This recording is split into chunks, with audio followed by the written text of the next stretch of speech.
Hey everyone, welcome to another episode of The Other Side of Addiction. You know, you guys have heard me talk on the show quite a bit about the stigma.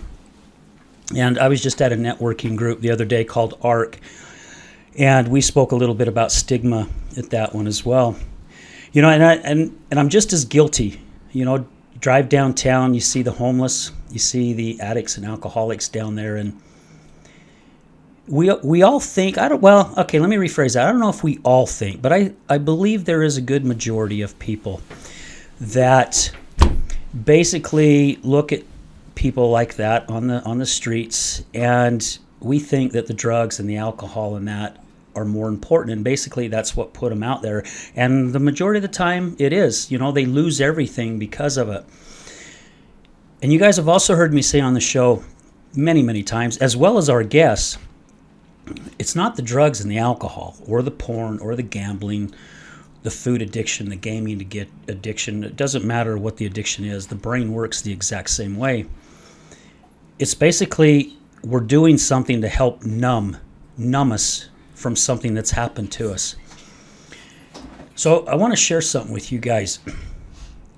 Whether you're male or female, what if you were sexually assaulted for 9 years from a very young person up to your early teen years? How would you flip and handle it? I think me personally, I would probably drown every frickin' feeling I had in alcohol and probably cocaine or whatever the heck I could get my hands on. Why? Because we don't want to feel that anymore, right? There's so many of us that do things on the side to help us forget trauma, pain, anger. We all go through it in our lives. Our guest today is John Branham. John is going to share a little bit more about how life can take a drastic turn because of also what someone else is doing. I mean, life is tough, right? And it's hard to overcome a lot of things. But I tell you what, talking to this man here before the show started, this guy's overcome it.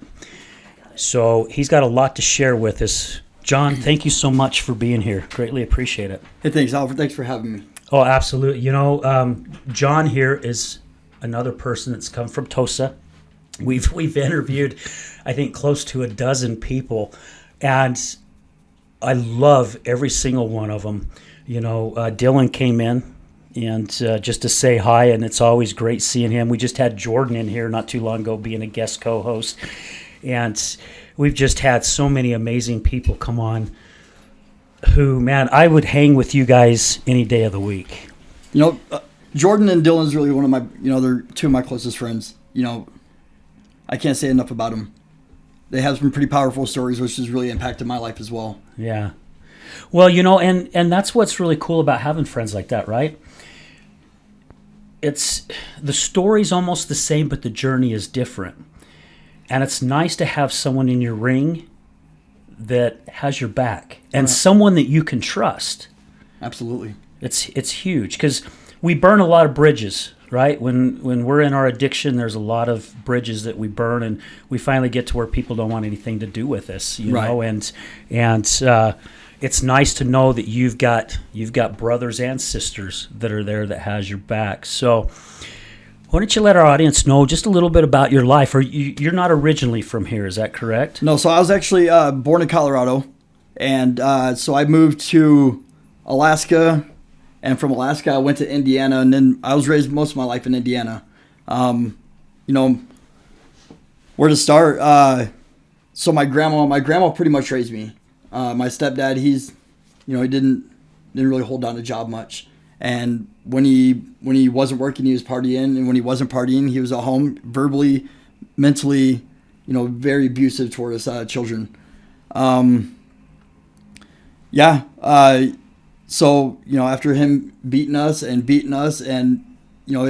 things took a turn for the worst. I remember going over to my aunt and uncle's house, And one day my uncle was an alcoholic, and he propositioned me to do things. And when I went home and tried to tell my dad that this had happened, he whipped me for lying. Oh my heck. Yeah. He told me that I was a liar and that they would never do anything like that to me again. And then he whipped me and told me that, you shouldn't be telling stories like that. And then after he did that, he told me that if I went to school telling anybody, that I would get whipped again when I got home. So I took that moment, and I never said anything to anybody ever again. And it had been years later until I did say something. And this molestation, it lasted for 9 years of my life. Jeez almighty. And it would happen continuously. And it wasn't just a one-time thing. It was, once or twice a month, if not more.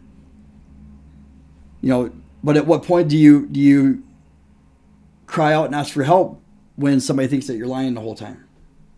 And that's common, isn't it, John? I mean, I've heard a lot of other people too that they do their best to build up the strength to say, look, this is what's going on. And so many times they get called a liar for it, like they're trying to get something out of it, right? And to me, that's so sad that, I mean, I've heard people say that their parents told them that kids are to be seen, not heard. I used to get told that all the time. Seriously? All the time. Yeah, there's another one then. Yeah. And they have a voice. We do. Right? All of us have a voice. Doesn't matter if we're 2 or 3 or whatever. As adults, it's our responsibility to listen to these kids. Absolutely it is. Because it's happening more and more. It is. And it's gotten worse. And I believe my belief is it's gotten worse is because it is that fear. They put the fear in the child, and the child doesn't know what to do, right? They could be threatened to have their family hurt, or their brother or their sister or their mom or their dad. I mean, and it does seem like the majority of sexual assaults comes from a family member. I think the percentage is pretty high. Yeah, it's extremely high. Wow. So 9 years worth of this abuse, not being able to get help, ask for help, because if you did, you were probably going to get quite the beating. Oh, yeah. I mean, that had to put your life off into basically a whole different universe. So it did. It took me until I was 33 to actually speak out about it. I held on to this for 30 plus, ever since I was 14, Wow. and then I never said anything. Well, from the moment it started, so, 28 years, never said anything to anybody until I got to the other side academy, and then they gave me hope to be able to speak out and talk about it. And I can imagine that probably still had to have been very, very hard for you, right? Oh, absolutely. I mean, it's not easy to talk about anything like that. I mean, drugs, alcohol, porn addiction, sex addiction, let alone being abused. Right. Wow. So when if I remember right, you left somewhere like around in your early 20s, right? Around 22 or something like that, and just kind of took off and started doing your own thing in life? So at 22, I had a girlfriend and a son, and back in Indiana, and we fought all the time. We argued, and I just come to a point where I didn't want to be a part of her life, but I didn't know how to leave her and still have a part of my son's life. It wasn't computing and making up. It wasn't making any sense to me. Yeah. But before that, let me rewind a little bit before we take off. Before I left Indiana, I'd wound up having a one-night stand with her. I didn't know that I got her pregnant again. So when I walked out on her and my son, I come to Utah, and a few months later, she calls me and says, "Hey, congratulations, you're a dad again, you dirtbag." Oh, geez. Well, I walked out, and every bit of that I had coming to me. I just, I can't use the excuse that I was young or anything like that. I felt like that was the excuse then. I just didn't want to be tied down, to be honest with you. I moved to Utah. I didn't have any contact with my kids whatsoever. I have yet to this day to even meet my daughter yet. Oh my gosh. Does that come back and haunt you sometimes? I mean, Absolutely. Just that feeling of, yeah. So about 2 months ago, my stepdad is dying. They called me back to Indiana to go say my goodbyes because I'll probably never see him again. I went back, and this is the message I want to deliver today is about forgiveness. I was able to go back and sit down and have a conversation with him and tell him, your actions and how it affects me today. And I was able to fully forgive him and let it all go in that room, in that hospital room, and tell him, you know what, you didn't listen to me. You weren't there when I needed you the most, but he heard me then. And I felt liberated. I felt free. I can imagine. I feel like I wasn't being tied down anymore. Yeah, and so when I was there, I see my son for the first time in 15 years. He's 17. He's going to be going to Purdue Northwest for a scholarship for tennis. Holy cow. Yeah. Good for him. And for once, he broke the stigma. My dad left me, my biological father, I was never raised by him. He left me, I left my son, and now my son is going to fix the stigma. He's going to make sure that he never does that to his kids. And I am a true believer that things that happen in our life. Matter of fact, we were just talking about this the other day. That's how we're all molds of our parents, right? There are things that they teach us, not by any fault of theirs, because they were taught by their parents, and then their parents were taught by their parents. But I know came a time in my life where I'm like, I disagree with this. Even though it was pounded in my head, I disagree with this. So I'm going to take this over here because this is good, but I don't want anything to do with this, right? Right. However, we still make these mistakes. Maybe we should have kept this one and got rid of the other one. We could have, right? But we chose not to. Yeah, but we choose not to. And again, it's our choice. No Right. fault of theirs. It's our choice. However, we make those choices to start walking our own path. And we were talking about it at our show this morning, how a lot of times tragedy, heartache, pain, trauma turn out to be some of our greatest blessings. They are. And it's because we have to walk that path. And everything that you went through, I'm sure your son knew a lot about it, what had gone on. And now he's taken that and going, this is not going to happen. And like you said, he's broke that chain. Right. He's broke that chain, and he's like, we're going to start a new one. So as painful as everything that's happened to you, in a way, again, and I still have a hard time putting my head around it, but again, it turns out to be a blessing. It is a blessing indeed, for sure. Yeah. So how did your stepdad take it? He actually took it really well. He broke down crying. He told me if I can go back and just change it, and if I would have just listened to you just the one time, that this would have never happened to you. And my uncle that had done it to me, he's still in prison today. But he's not in prison for what he done to me. He's in prison for what he done to his wife and everything else. All the sexual abuse and all that kind of stuff. He wound up going to prison, and then he just violated less than 6 months ago. They sent him back on another 15 years.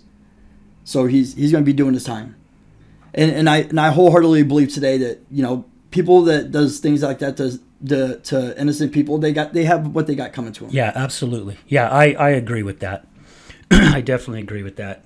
We've said in the shows a lot of times too that, a lot of people who actually have gone to Tosa and Red Barn and other places who are getting ready to be sentenced to quite a few years in prison. Dave DeRocher is a good example, right?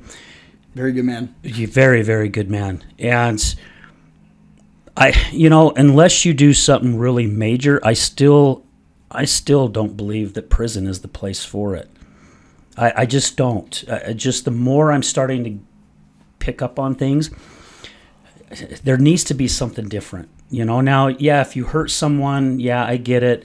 Yeah, you break laws, you steal and different things like that. And but I still, for using drugs and alcohol, I just think that something different needs to happen. And again, the Other Side Academy, places like Red Barn and Delancey Street, I think that's kind of a start, because it's given someone an opportunity to not go into the system and get their lives back on track. Right. So I mean, really, it ultimately just boils down to the choices that those people want to make. I mean, we can present all these academies and therapeutic communities and all that kind of stuff, but until that person is actually ready to say, you know what, I need to do this for myself, they're never going to be ready. Yeah. No matter how hard no matter how much we push the organizations and stuff like that, until you're internally ready and you're done battling the darkness inside, you ain't never going to be ready. Yeah, and you're 100% right on that. However, I still think it's great to have facilities like that, right? So, absolutely. So that they're there. It's an option. I mean, you spoke earlier that you had a guy come in and sit on the bench and F this and F that, and it goes back to prison, and then he comes back 3 years later and he stuck his butt on that chair, right, until he was accepted and went through the program. We've had numerous people do that. They get caught up in their feelings and all that kind of stuff, and they just want to run and tuck tail because that's what they've done most of their life. They've ran. But when you're faced with the whole cold hard truth that if you don't do this, you're gonna you're gonna wind up dying, or you're gonna spend most of your life in prison, and either one isn't any good. Yeah. So most of them realize it after they leave that I need to change my life, because if I don't, then I'm on a path to nowhere. Yeah. So when you took off at age 22, I remember saying that, or seeing in your bio, that your life basically spiraled out of control. I mean, that's kind of when you started getting into the drugs and realizing, hey, man, this makes me feel a heck of a lot better than what I'm feeling right now. Yeah. So I when I moved to Utah, I moved here in 2006. I was with my dad. We went down and we did his job down in Delta, Utah. I wound up meeting a girl down there, and it was a drunken one night stand, and to be honest with you, I didn't expect anything more from that. Well, what wound up happening is I wound up getting her pregnant. When she called me a few months later and says, "Hey, I'm pregnant. We need to figure this out." I said, "Okay, well, here's the opportunity for me to try to fix what I had already walked away from." Mm-hmm. So I wound up moving down there with her. I had my own business on eBay. I was doing really well for myself. This is before I even got introduced to drugs.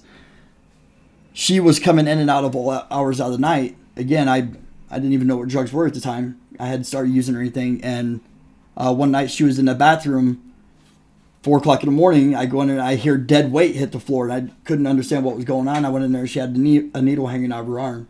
She had overdosed on heroin. Oh, no. She wound up having her son stillborn.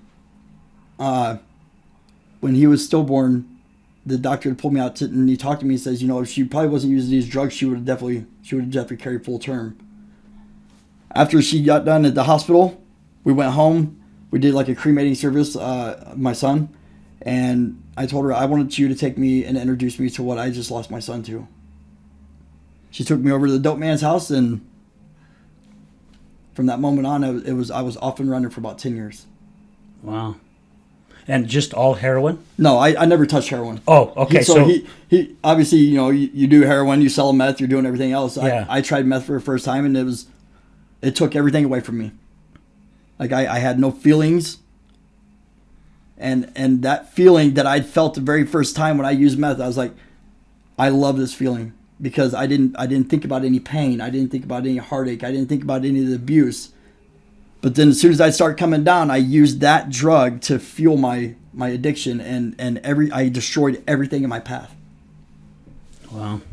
So what happened to this new girlfriend that introduced you to this? So we used for about 3 years together, and then I had enough. I come back up to Huntington with my dad. Mm-hmm. I thought I was going to do good. I didn't. It was off and running again. So I wound up catching a few felony charges in Price, Utah. And then they put me on probation. I went on probation in 2010, I think.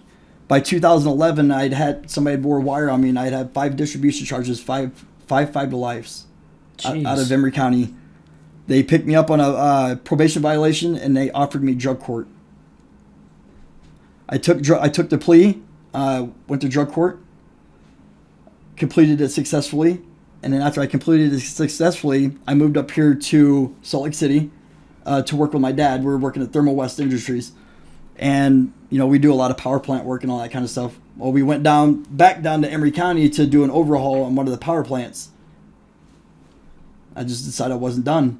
I ran into one of my old friends, who was supposed to be my friends. Yeah. And, they offered me a little bit, and that's all it took. It was just that little taste, and I was off again. Introduce you, yeah.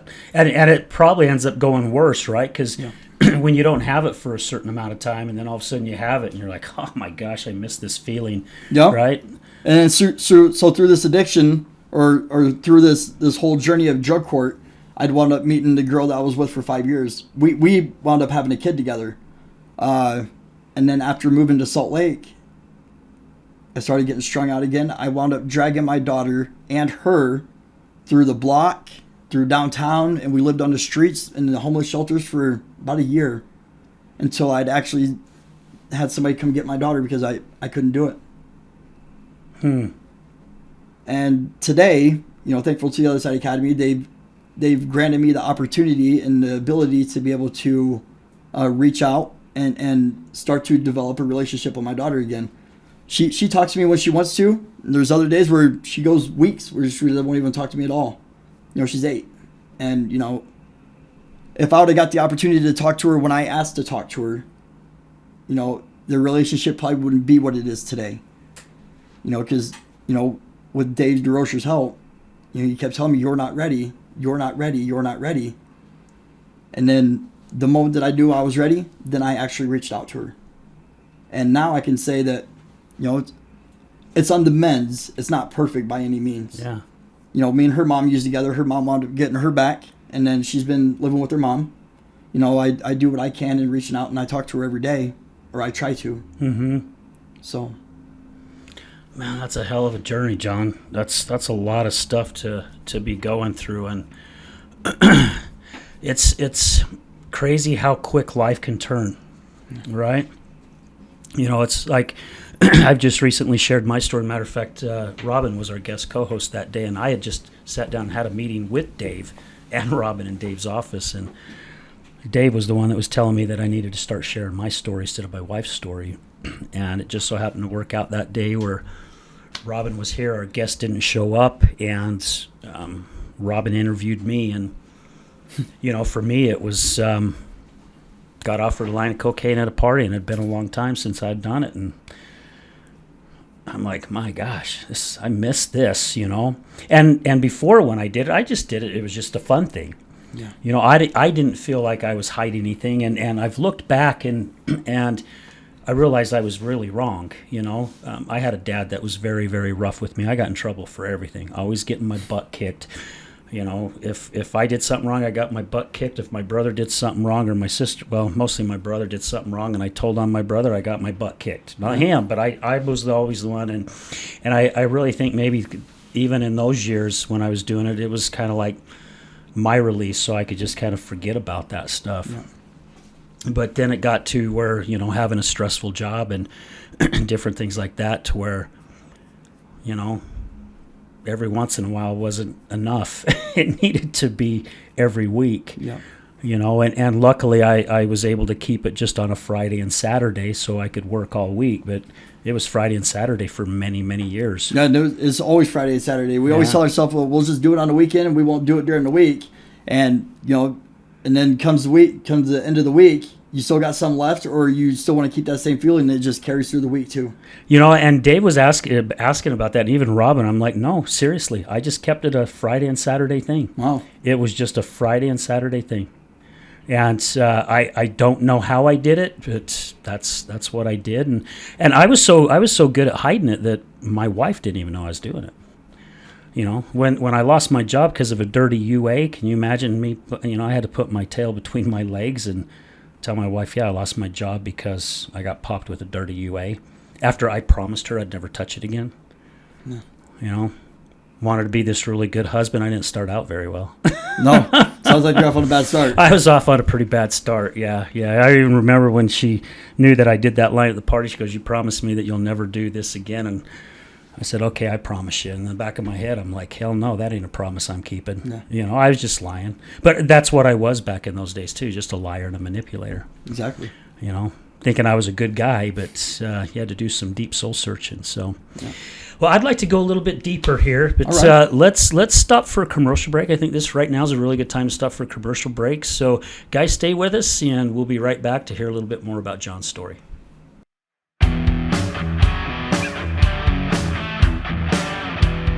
Hello, my friends. This is Brad Neufeld, and I want to thank you for tuning in to the Resilience Talk Network. You can listen to my show, Resilience, every morning, Monday through Friday at 8 a.m. Mountain Standard Time. On my show, we will be discussing what it takes for you to overcome the day-to-day challenges that all of us face in life, as well as some of the devastating ones that may lead us to feelings of hopelessness and despair. It's my goal to provide you with the tools and skills that you need to overcome anything that is thrown your way. To find out more about my show, visit our website at www.resiliencetalk.com. That's www.resiliencetalk.com. And as always, until we meet again, go for everything that you want in life and make it happen.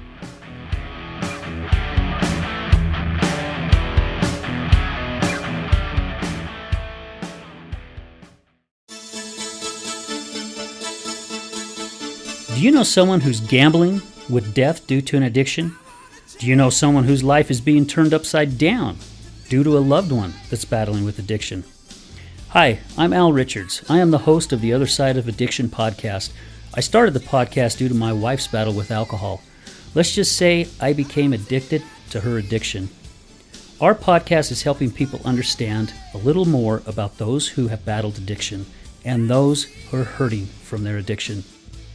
Through raw vulnerability, we share stories that help uncover the root causes of addiction. Shame felt on both sides, matter of the conscious and subconscious mind, continued beliefs, and often confusing paths of recovery. We collaborate with real people and their stories, as well as licensed professionals, to help our audience gain a better understanding of addiction. You can find us on Resilience Talk Network. You can also find us on Facebook at Mr. Al Richards. That's Facebook at Mr. Al Richards. You can also find us on YouTube. Just look up the Other Side of Addiction podcast.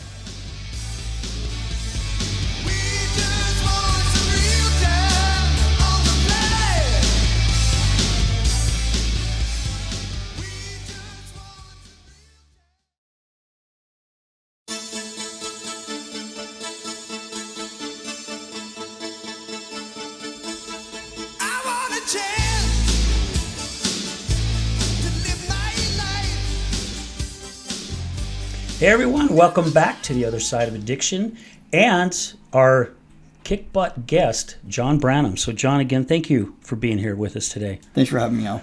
Man, you were bringing a lot of goosebumps to me, and just you have an incredible story, a really incredible story. One thing I want to touch base here on, on the second half of the show is, you talked about having your girlfriend and your daughter, and you're out on the streets. I'm picturing myself, if I was in those shoes. I have two daughters. I just can't imagine just sleeping out there and dragging them around, through that, and my mind being off somewhere else, right? I mean, it's not that you were a bad person by all means, because everyone that I have met, and I mean everyone that has gone through the recovery part, whether they've gone through a different resource or through TOSA or wherever it be, I tell you what, I'll hang with those people every day of the week. And it's because of how they look at life, right? We take for granted, I think the majority of people take for granted how life really is. However, I think a lot of those people are not using their voice either. They're keeping things quiet. We all have our dirty little secrets, just kind of like how I had my own dirty little secret and hid it for so long. Right. What was life like? I mean, I just can't imagine. So, it was horrible. We would get motel rooms. One's on heroin, I'm on meth. I would use my daughter. I would take my daughter out to the streets while I'm high on my addiction. And I would use her as a pawn to fly signs to get people's money just for another fix and just maybe for one more night of a motel room. And then I would worry about the motel room again the next day. So it was just a ploy to, stay strung out in my addiction. So really, most of the money that you were collecting was to keep yourself high, keep a roof over your head, but not really even thinking about like food for the daughter or anything like that, because of course our minds are off somewhere else. Absolutely. No, I didn't think of anything like that. Wow. And it happens a lot, right? I mean, you're not the only one that's gone through it. There's lots of other people downtown that are still going through that. Yeah, and you see it daily. You see people standing on the side of the roads with signs all the time. Yeah. There's a big part of me that wants me to help, and if I got cash on me, I usually will. But also at the same time, then I play the tape back, and then I look back on, are they doing it for the right cause, or are they doing it for the same reasons that I did? Yeah. You just got to have that intuition in your gut when you go to help somebody. And I've learned that. So last summer we were doing a job out at Rose Park. And gosh, I think it was during the August. It was flipping hot as heck outside, and we decided, man, we gotta take a break. And we had to go to Home Depot anyway over there off at 2100.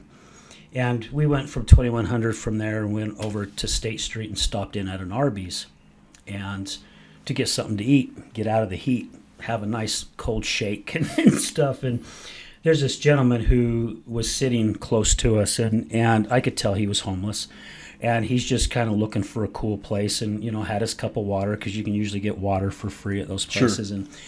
And I just kept watching him, and something just kept telling me I needed to go over there. So I went over to him, and he had his head down, and I said, "Excuse me," and I says, "Are you okay?" And he just kind of looked at me, and he just shook his head, and I said, "Are you hungry?" And he shook his head, and I says, I had $10, and I says, "Here, I'll give you this $10 as long as you go get you something to eat." And I said, "Do you promise you'll go get something to eat?" And he's like, yes, I will. And I'm like, "All right, so here's $10. I says, "Go put some food in your stomach." And he got up, and he walked over, and he's looking at the menu. And the guys that I was working with, they're like, "Al, that was pretty cool. That was pretty cool that you did that. However, you shouldn't have given him the money. You should have just asked him what he wanted to eat and went and bought it." And I'm like, "No, I'm going to trust this guy. I'm going to trust him." And I'm watching him, and of course I can tell he's kind of glancing over to see if I'm watching him, and I kept watching him. He stood there for about 5 minutes looking at the menu. And then pretty soon I saw that money go in his pocket, and out the door he went. And I thought, crap. He's going to go use that money for something else, and it's like, it was a good lesson for me. I just wanted to help the guy, and I guess in a way I did, right? I helped him to get feeling the way he wanted to feel. It was the wrong way, but I still helped the guy. But then I started thinking about it even more, and I'm like, man, I hope that $10 wasn't the one where he bought the stuff and he overdosed. Yep. Because that was coming back. I mean, I don't even know this guy. However, I did learn a valuable lesson that day. It's like, next time I'm going to say, "Are you hungry? Come on, we'll go get you something to eat." Right. Instead of giving you the money, right? But, it's a tough situation, because there are a lot of people out there that want to help. There is. Yeah, a lot of people. And that's one of the lessons that we learned at the academy. When we're out on moves and stuff like that, and we would come through Salt Lake City after a long, hard move, we'd have a crate full of food, and the first thing we do is we pull up to the next person that's standing on the side of the road, holding a sign saying they're hungry, and we just empty out our crate and give it to them, giving them all kinds of food. It's just something that is ingrained in you after so long. When you're doing good, you want to do good, but when you're doing bad, you have every intention of doing bad. Yeah. Well, and that's true. I mean, that is such a true fact, and it's the law of the universe, basically, right? Yep. If we're always thinking bad thoughts, we're going to create bad karma. If we're always thinking good thoughts, there's still going to be bad things that happen to us. Sure. That's just life. Oh yeah. However, good things are going to happen to us as well. If we're always drowning in our sorrow, I was very good at, for years and years, up until probably about the last 6 or 7 months, to where anytime anybody asks me something, it's like, I just don't have the money to do it. I don't have the means. Right. And I started thinking about it, because I'm like, gosh, I like the law of attraction and different things like that. I'm like, I'm creating this. Yeah. because I'm talking about it. I'm creating it. Yeah. And I've been working harder at doing it to change that. And there's times even I may not have the money, but I'll ask my wife, "You want to go get a hamburger? Let's go get a hamburger." And I don't want to tell myself I really don't have the money. Right. I have the money, right? Because I want more money to come in. Absolutely. And it's the same thing, I believe, with our happiness, and also choosing, right, to want to get out of that addiction. Yep. It's like making that choice of, what direction do I want my life really to go? Do I want to stay stuck where I'm at? Because you said there's only a couple ways of getting out, and those are not very good ways. No, it's either death or prison, Yeah. and neither one of them is very good. No, not at I all. mean, I've never been to prison, but I was on my way to prison. This last time before I went to the academy, they were going to send me to prison for at least 1 to 15. Violent charges, criminal with a gun. Probably do half of that. Yeah. So if it wasn't for the academy, I'd still be there today. And if you did end up going to prison, even if you were there for 1 to 2 years, you'd probably get right back out and go right back Do to the same old thing habits, because right? you have Nothing's no changed. You have no sense of direction. You take what you were charged for. You go to prison. By the time you get out of prison, you're doing everything in prison that you probably do out on the streets anyways. You're left with nothing. They put you in a like a transitional housing or whatever that's called, and then after that's done, what do you have? Yeah. No resources, no outlets. That's why I'm a big believer that our system's broken. My wife and I did a show about a month ago or so, and that's basically what we talked about. The system is broken. The system is set up for people who go through what you've gone through to fail. It's just my belief. Absolutely. It's set up that way. It's set up to keep you in the system. And again, it's costing us as taxpayers, people who are working for a living, it's costing us a ton of money, right? Because they got to pay for it somewhere, right? Who usually ends up paying for it? We do. People in the community, Yep. right? Yeah, I had to go to a credit union. I think it was last summer, to go make a truck payment, and my wife stayed outside to have a cigarette. And when I come out, there's this guy out there talking to her, pretty big guy, and he's holding this white sack, and I'm like, what the heck's this guy doing, And he's smoking, and he saw my wife out there smoking, and he come over and he asked if he could have a cigarette. He had just got released from prison. Just released that day. And he was talking to my wife about what's going on with his life, and he's like, I want to get somewhere because I want to get as far away as I can and stay away from the place that got me in prison in the first place. He didn't want to go downtown. Right. And he's like, I don't know how to get out there. I don't know what bus to use or whatever. And my wife, she's like, Can we take him to, I know which bus he needs to go. Can we take him to the bus stop? I'm thinking, this guy just got out of frickin' prison. I don't know what he's in prison for. He could have been in prison for murder. Could have been. Or kidnapping or rape or who knows what, Sure. And I mean, and then I'm thinking, you know what? I'm judging. As I'm talking to this guy, I could see the compassion in his eyes that he was seriously did not want to end up downtown. So I said, yeah, jump on in the truck. We'll take you to this bus stop. And he's like, really? He's like, yeah. And hon, I don't remember. Did we give him some money? I don't remember if we gave him some money to get on the bus. He already had all that stuff, right? So we ended up taking him down to State Street and about 8400 South, something like that. And my wife said, yeah, if you get on this bus, it'll take you to the direction that you need to go. And I think my wife even gave him a couple other smokes. Here's a few more smokes for you. But he was so grateful that somebody trusted him enough to take him 3 blocks down the street to a bus stop to help him stay away from where he didn't want to go. Because he even told us when he was in the truck, he goes, I know if I go downtown, I'm going to be in trouble again in a short period of time. He flipping knew it, and he's like, I want to do everything I can to stay away from that. And that really got me thinking, again, why don't we have places for people who are getting out? I mean, maybe there's a reason behind it. I don't know. But I would think that we would come up with something for people who get out, who want to get their life back on track, to go to and be able to have a bed, someone that may be able to give them some work, right, to help them with some getting some money in, instead of just putting them right back out on the street and going, good luck. And see you in about 6 months. Yeah, right? Yeah. And that's really what we need is more criminal reform.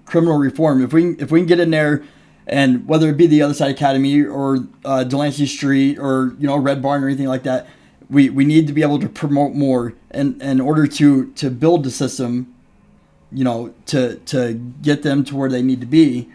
Because a lot of people when they're behind bars, they sometimes decide whether, okay, I'm going to change my life. And then oftentimes or not, you have the other ones that says, you know what, I'm going to get out and I'm going to do the same thing. And then it's just a judicial system, in and out, in and out. And that's the way they live most of their life. When you're institutionalized, it's a hard cycle to break. Yeah. So I think being able to build a better reform system and, re-entry programs and all that kind of stuff is really what we need to do. Yeah. And I believe that's the whole reason why you guys are doing the Other Side Village, right?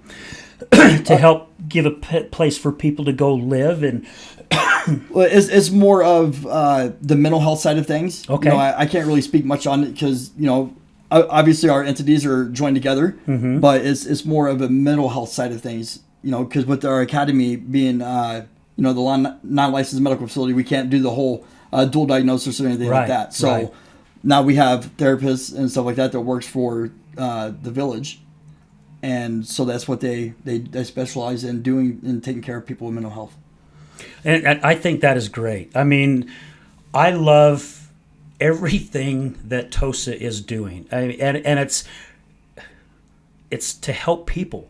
It's like I've been honored enough to share a stage with Dave DeRocher, and I've heard his talks quite a few times now. And he has said that he spent half his life destroying other people's lives, and he swore that he's going to spend the rest of his life helping people with their life, and he's freaking living up to it. He's doing everything he can to make changes, and the guy is extremely busy. And it's because of his passion of doing what he wants to do. And I'm seeing that, like I said, I just got to tour Red Barn facility a week ago, and we just had them on our live show yesterday. We had Logan, John, and Kevin on yesterday, and they shared a little bit about their stories. And of course, like you guys were saying, they're like a sister, like a mirror of you guys. And they were showing, when I was there visiting, they showed their little sober living place that they're building. And I tell you what, I didn't see inside because they're still building, but the outside is beautiful. What a great place. And it's so cool that they're giving people these opportunities to do something with their life, because when you have a record, there's no way you're going to go put in an application for an apartment and get it. Right? Because they don't want you, right? Because you're trouble to society. They don't want you there. Well, it can definitely come back to haunt you. Mm-hmm. I got a record. Pretty extensive. As Dave would like to call it, we're Walmart thieves. We're not really gangsters or anything like that. So most of my stuff was theft charges or drug related and stuff like that. But when you're out there and you're trying to apply for something, I destroyed my credit. Everything about myself. I destroyed my whole identity. Yeah. And wholeheartedly believing that, if you put in the work in order to change, good things are going to happen for you, no matter what you do. And I was able to, after graduating the organization and getting hired on as a staff member, I got my credit built back up way over 700 already. And I can walk in a bank and get almost any kind of loan that I want. But it's by consistency and repetitiveness that you're going to do something good with your life. And it's hard. It's hard. Like we were talking, having a record and stuff like that. It's hard to get a lot of things. Yeah. I've had more garnishments come at me than I can shake a stick at now. And, through the trials and tribulations and my adversities of getting through the program, I've been able to overcome that. Wow. That's really good. Yeah. Because, that does affect a lot of people, right? They do come back. They want to get better. They want to get a job. They want to give back to society. They want to make their lives so much better. They go out and they get a job, but then of course the state wants their money. So they start taking their money to where now they can't even survive anymore. Yeah. And for probably a lot of people, I wouldn't say the majority, but I would say probably for a lot of people, they're like, why am I even doing this? Right? Yeah. I give up. And it's almost enough, if you haven't corrected those behaviors and modified those behaviors, it's enough to send you right back into the same downward spiral again. Exactly. Because not everyone has, how do I put this? Not everyone has that opportunity to go to a place like Tosa or They don't. the Red Barn. Right. And again, that's why I love the whole concept behind it. It was something that when Dave was in the studio and we interviewed Dave, he asked me, who decides how long you stay in rehab? The state does. And I was like, and then he was talking about the insurance companies, right? Yep. Whether they want to pay 30 days, 60 days, 90 days, whatever it is. And that hit me really hard. And I've used this in some of my other talks. I'm like, why are we leaving the life of our loved ones in the hands of insurance companies? It's a good question. Why? Dave said it. Why? What do they know about addiction? Absolutely. How do nothing. they know how long it takes? Right. It's just how much money they want to fork out, right? Yep. And then when they're tired of forking out the money, you're out the door. You're back out on the streets. And you're not even near to being ready. There are some that can go through and maybe get through it and start on the right path, but I would say the majority is no. I've known little to none, maybe a few people that actually went through a 30, 60, 90-day program has been successful today. We all know that, you do 10 years of chaos in your life, it's going to take more than just 30 days to fix right? it. Yeah. You're not even, as we would call it at the academy, you're not even 2 steps up Mount Everest yet before you even, 30 days. You're just in your dry out period. Yeah. And gosh, where did I want to go? So, yeah, even in 30 or 60 or 90 days, you're not correcting any character defects that you have. None. I mean, you probably haven't even scratched the surface at all. And it's because, and again, I'm not knocking other rehabs because we have some good relationships with some other recovery centers. There's some really good ones out there. There is right? really good ones. Really, really good ones. However, and the 12-step programs, they've helped a lot of people, a lot of people. There are some that agree with it and some that don't. Of course, we're all different, right? My pair of pants aren't going to fit you, right? And your pair of pants may not fit me. It's whatever fits for each person. Right. It's individual basis. Individual basis. However, the concept that you guys live by, your seven truths, right? Is that what it is? Or 12 beliefs. You guys have the 12s. Okay, it was Red Barn that has the 7. So you guys have the 12 beliefs, which I'm very grateful that I got that little plaque thing that you guys gave me when I came and spoke. It sits right on my desk where I can see it all the time. To me, that's where the healing starts. And what I've learned from Tosa and Red Barn, people who have gone to Delancey Street, like Kevin yesterday, that's where he went to, was Delancey Street. That's where it starts. They don't give a crap what your title was out on the street. They don't care if you wore a cape or a crown or you were the homeboy or whatever. Right. None of that matters. It's like, let's repair inside here. Let's help you get these character defects out. And it is so cool to hear everyone's story that once I realized it, we were making fun of it yesterday. Once I drank the punch, I started realizing where my life could go. Yeah. And it takes time, though. It doesn't happen overnight. No, when I first got to the organization, they say, it's 760 days is just the beginning of changing your life. What we're doing is we're preparing you for integrating you back out in society, but you're not really ready until you get back out in society. We can teach you how to live life on our terms, but the way that we live every day, our 12 beliefs and what it means to us, you can't just say that you go through the program and then you can't leave with not knowing everything that you just learned there, because the Other Side Academy is a way of life. Every day, just because I'm not a student there, I'm a staff member now, it doesn't mean that I don't live by those, I don't value those beliefs, because if I don't apply those beliefs to my life, I'll go out there and make the same stupid decisions that I used to make all the time. So in order to live a successful life or to be on top, my own personal opinion with the Other Side Academy is you have to take that with you and live your life, and you have to apply that every day, because if you don't, you're going to be back at square one again. Something I believe all of us could learn from. Seriously, whether you have an addiction or not. I think those 12 beliefs that you guys have are the 7 beliefs that Red Barn has, and I don't know if Delancey has 7 or 12 or whatever, but it's something that we can all live by. Absolutely. I was sharing in the story in the show last night that I have these cue cards that my wife bought for me, and I have my declaration in it, and I'm working on memorizing all of them so I don't have to look at the card, and I do my best to read it every morning after I say my prayers.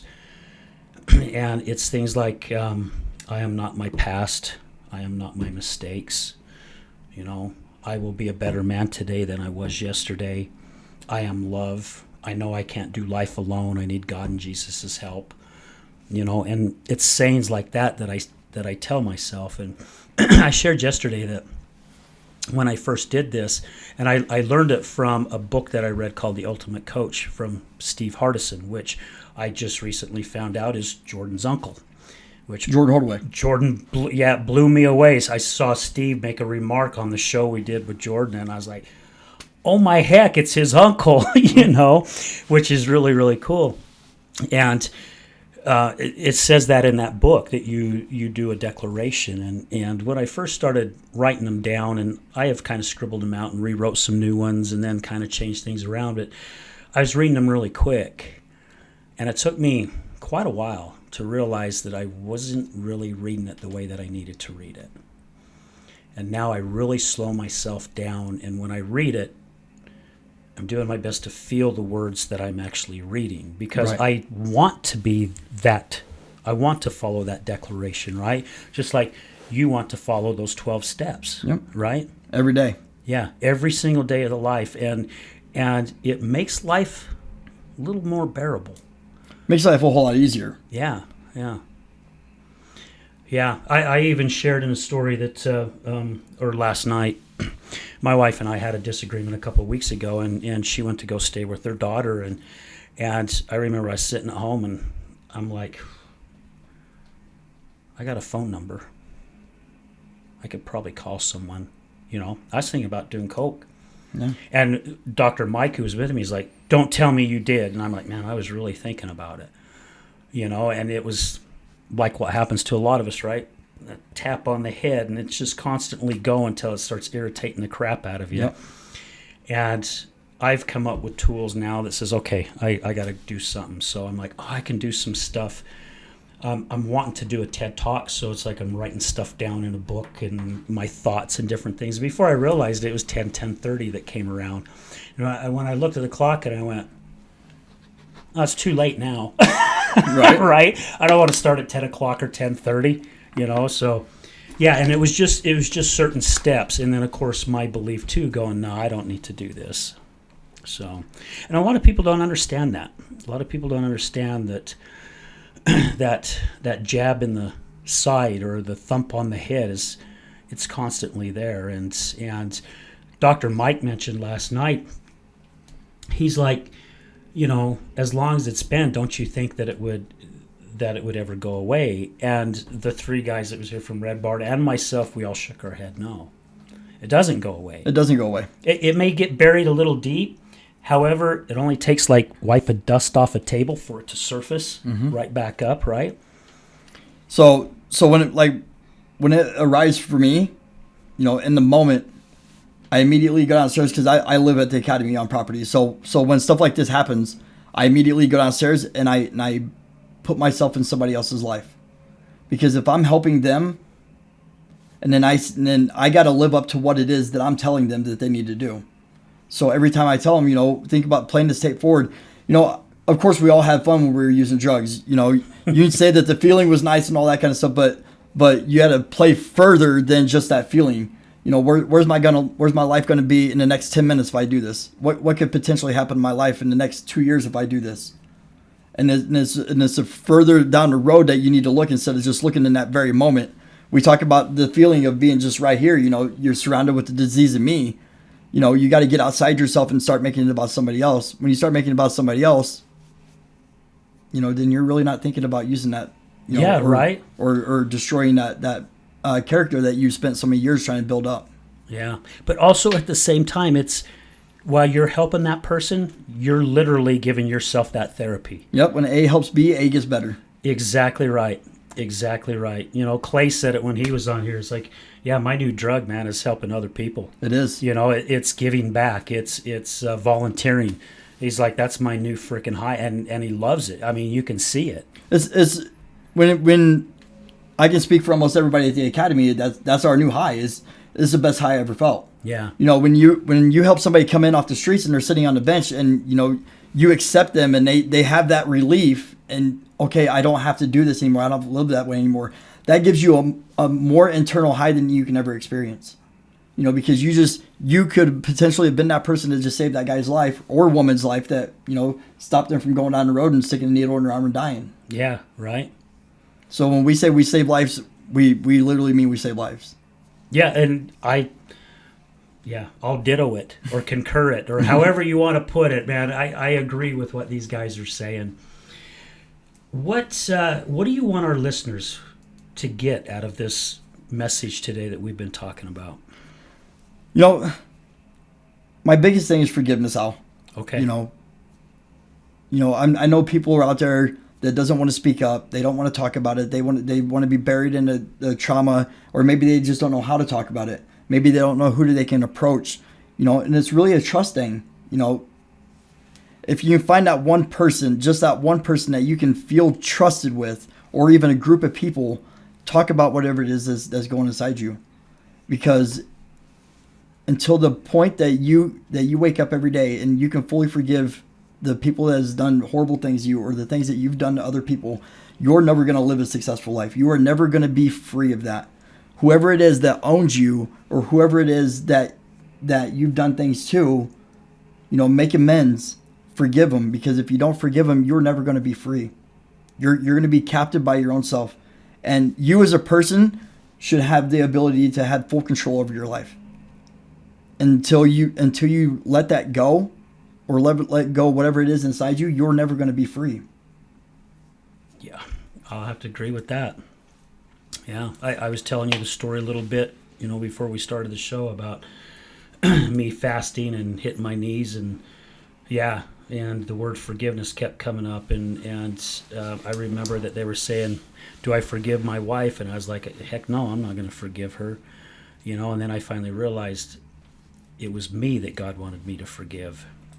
And once I was able to forgive me, I was able to forgive her, you know. And of course, I was playing a huge victim game. Yeah, and a lot of us do. Yeah. A lot of us will and like I told you before, that's what fueled my addiction. Although I had no control over what happened to me when I was a kid, anytime after the age I turned 18, I was making my own decisions. It was my own choices, it was my own actions that got me into trouble. So I didn't even start using drugs until I was 23. But I was man enough to make that decision, so I made those decisions on my own. And although, you know, I had all these things happen to me, of course I was dealt a bad hand from the beginning. I had the opportunity to fix that hand, but I just let it destroy everything. And, you know, it's easy to fix. Really, all you have to do is just let it go. And, you know, as hard as it may seem, you know, and whoever's out there listening to me right now, you know, they may not think that they have the power or the worth to be able to let it go. It's simple. It's very simple. Yeah, and it's crazy because a lot of our guests have said that. You know, they're like, it seemed really, really hard, but once I started doing it, it ended up being very, very simple. You know, and we talked about, Sylvia and I talked about in our show this morning, she was really stressing about we need to use our voice and how therapeutic that is when we can share what we need to share, you know, and open it up and talk about it, you know, and again, guys, you know, be careful who you open up to.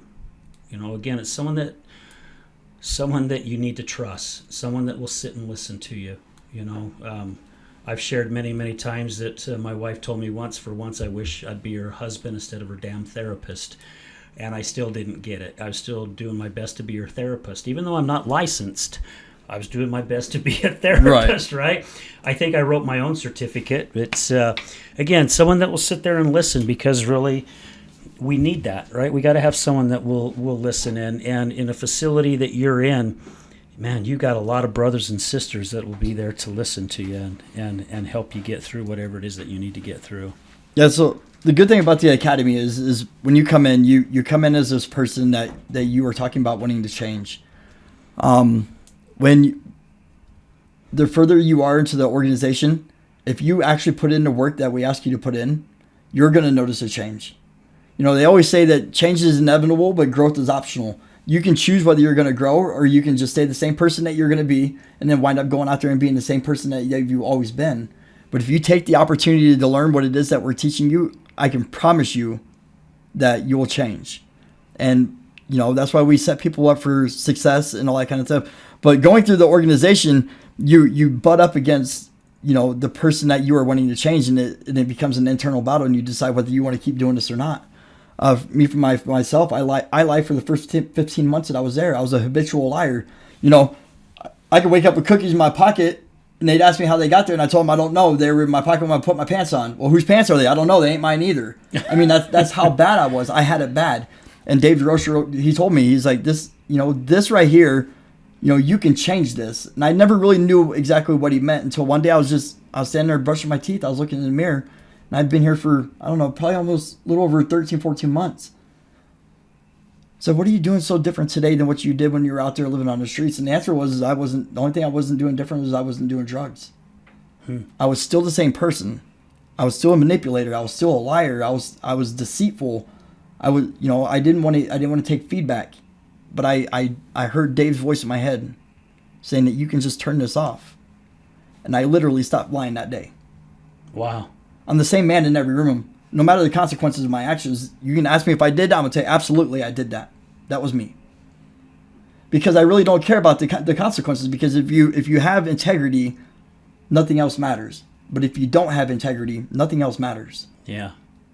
So I live by it every day. And again, like you said, it's all about that choice, right? Yep. You can make a choice whether you're gonna tell the truth. Like you talking about when you use that line of cocaine. Yeah. I'm never going to do it again. But what's the truth? Yeah. You can decide whether you're going to live that truth or you're going to live that lie. Yeah, exactly right. Yeah. Man, John, thank you so much for being here. This has been awesome. I've really enjoyed sitting down with you and chatting, and thank you for being so open and vulnerable and sharing your story, man. It takes a lot to do that. It really does. Not everyone has that. Well, no, everyone does have it. Some are still, that fear kind of holds it in, and like we talked about this morning, man, open up and talk about it, because it really is therapeutic. It helps release, and you can change your life anytime you want to change your life. Anytime you want to change it. Anytime you want to change. It's just like when I went to therapy for 6 months, anger therapy. I had a very, very bad temper, and in my mid-20s I hurt someone, and I realized I didn't want to be that person anymore, and went to therapy for 6 months. And I remember the therapist had a piece of paper and flipped it over, and there was a dark side and a light side, and they both had their little trails. And she was getting me upset for a reason, and my feet are bouncing up and down, and I'm getting really upset, and I was picking the dark side. And she's like, well, how come you didn't pick this side? That's simple. That flippin' simple. But I couldn't figure it out. It's like I didn't realize I had a choice. Right. And once I realized that, it still took some work, of course. It took me, I think, another 3 months. However, I started choosing to go the different direction, and it has made it's made my life so much better. We talk about anger, and, a lot of people say they struggle with anger issues, temper issues, and all that kind of stuff. But I've come to realize that, when you say you have an anger issue, and this isn't directed toward you, this is directed toward almost anybody that says that they have an anger issue. Really, all it is you're lacking the ability to make a mature decision in that moment. You can fly off the handle, and you can get angry and start yelling and start screaming, but if you just stop for a second and recognize, okay, why am I angry? and then you start processing why you're angry, you can still talk about that moment and make a mature decision in that moment, whether you're going to fly off the handle or you're just going to, you're going to be mature about it. Usually takes me a couple days. I mean, as far as my anger before, I was one of those ones where the blinders came on and I was putting my fist through doors and windows and walls, and I'd kick things and throw things. Thank goodness that stopped. However, I still kind of jump forward with things. Right. And then it usually takes me a couple days to start thinking about it a little bit more and going, why did I do that? And that's something that I'm still working on to this day to get better control of that. Because again, I don't want to go that direction. People can laugh, and I'll tell you right now, my moments last, I say all the time that I don't have bad days, I have bad moments. My moments last about 10 seconds. Wow. Really. Okay, I'm mad. Why am I mad? Okay, then I go process it. I won't let it sit, because then that's where I talk about the control again. You have the ability to have control over your whole life, your emotions, your mental state of mind, your physical, anything about it. You don't. Soon as somebody has control or power over your life, you're giving them all the space. Yeah, you've lost it. Yeah, you've lost it. I refuse to let anybody have my pen, because we talk about this in like connections class that Joseph teaches us and all that kind of stuff. If I give you my pen, I'm giving you permission to have control over my life. I have control of my life. I will never let anybody have my pen. Wow, that's a good way of looking at it. Thanks for sharing that. Absolutely. That is definitely a great lesson. Is there anything else you'd like to share before we sign off here? Oh, I think I'm good. I think I got everything on my system I need to get out of there. Good. And I mean, you did incredible. This has been a great show, and I say this quite a bit, and I usually say all our shows are phenomenal, and it's because they are. They're just great, and to have people like yourself and all our other guests, man, this is very therapeutic for me, and I learned something all the flipping time doing these shows. So, yeah, John, thank you so much. Thanks for having me here with us. Absolutely, guys. Thank you for all your support, all your love, to all our sponsors, guest co-hosts. We're going to start making a few more changes here. You'll probably see more of me. Yeah, I know. We should have more other people come in, but we're going to have a little bit. We're going to slow down on the guest co-host. There's going to be more of one-on-ones, but every once in a while we will have a guest co-host.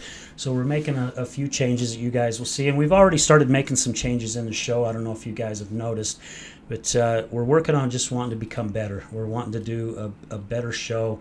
Not saying our quality has been bad and the shows have been bad, because they're not. All of them have been great.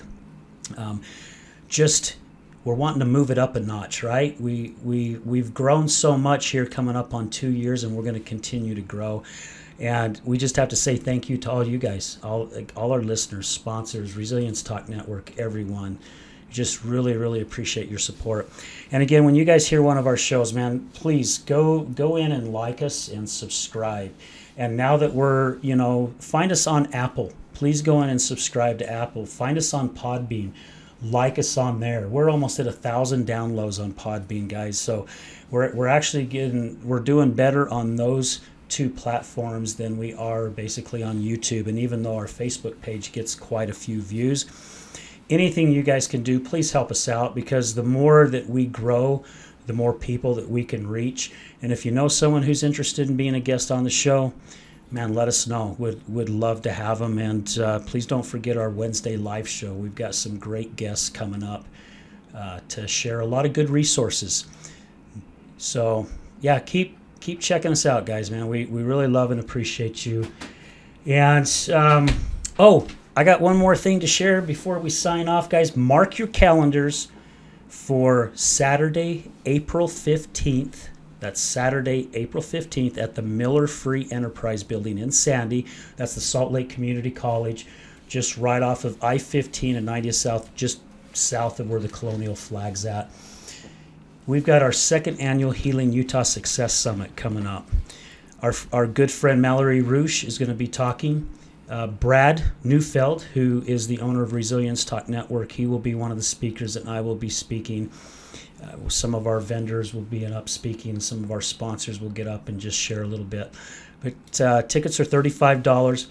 You can find the link on my Facebook or Mallory's Facebook. $35, and if you want a lunch, It's I think another $12. We just picked Apple Spice Junction the other day for our box lunch, so you guys can come out and really for a cheap day. I mean, we're talking just close to $50. You can get fed and come out and be inspired. We really would love your support and help us out because we're going to plan on keep doing these. We're already talking about maybe doing one in St. George, probably August or September. We don't know if it's going to happen or not, but we are discussing it. Again, thank you everyone for all your love, kindness, and your support. We greatly appreciate it. And remember, addiction is giving up everything for one thing, and recovery is giving up one thing for everything. We're out.